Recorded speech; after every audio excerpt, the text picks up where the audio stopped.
look at this bad boy. Nice. So does this seat more than 2 people? I think it does, right? It's got 4-seater. 4-seater. Dang, Back seats are for very small people. Yeah, I'm jealous. I mean, I know some small people, so it probably would work out just fine for me. But yeah, not bad. Oh, you got the orange brake, or I guess yellow brake calipers. Yeah, this is interesting. I've always wondered about these things. Hood pins. Hood pins, huh? So is it to just keep it in place, or what's up with that? Well, it's back when 1970, when this car came out, the TA. Yeah. So it came out in 1970, right? Interesting. And that car had hood pins on it. Wow. And so for a nostalgic reason, the hood pins to it. Dang. That is cool.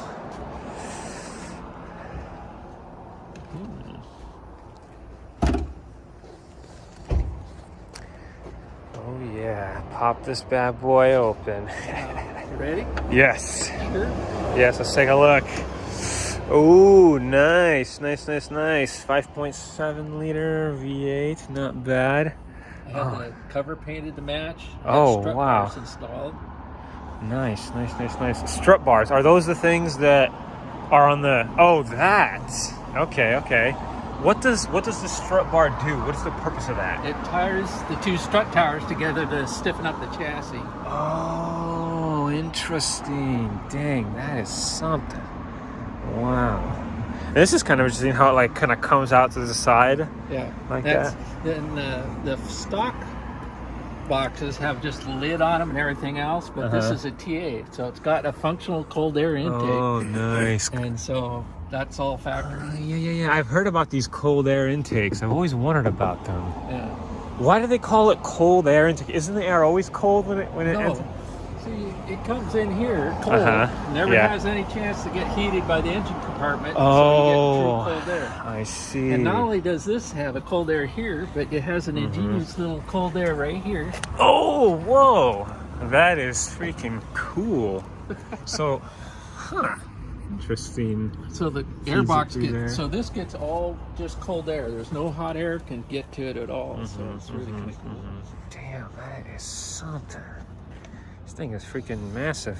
And then I installed a K motor oil separator. What does that do? It separates the oil out of the PVC system, so the oil doesn't go back in the intake through the PVC system. Interesting.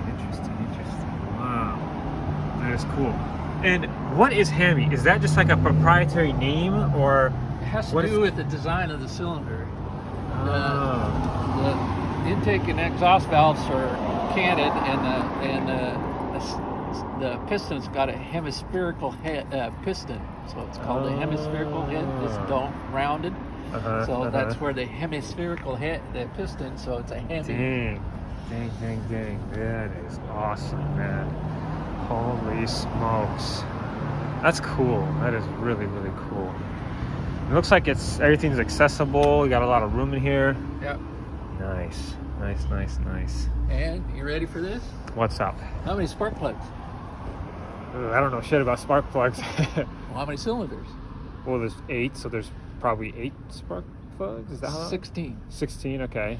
That's because Hemis have the newer models have dual spark plugs per cylinder. There's 2 spark plugs per cylinder. So, what is the purpose of having more spark plugs? Is it just more secure, or more efficient firing? More efficient firing. Gas in the chamber. Gotcha. Does this take like a premium, or what does this take? Yep. Yeah, I only recently learned about like what's the whole point of premium, and isn't it something to do with like preventing misfires, basically? No. Something along those lines. It'll if it's the grade's too low, you'll get pre-detonation. The combustion chamber will fire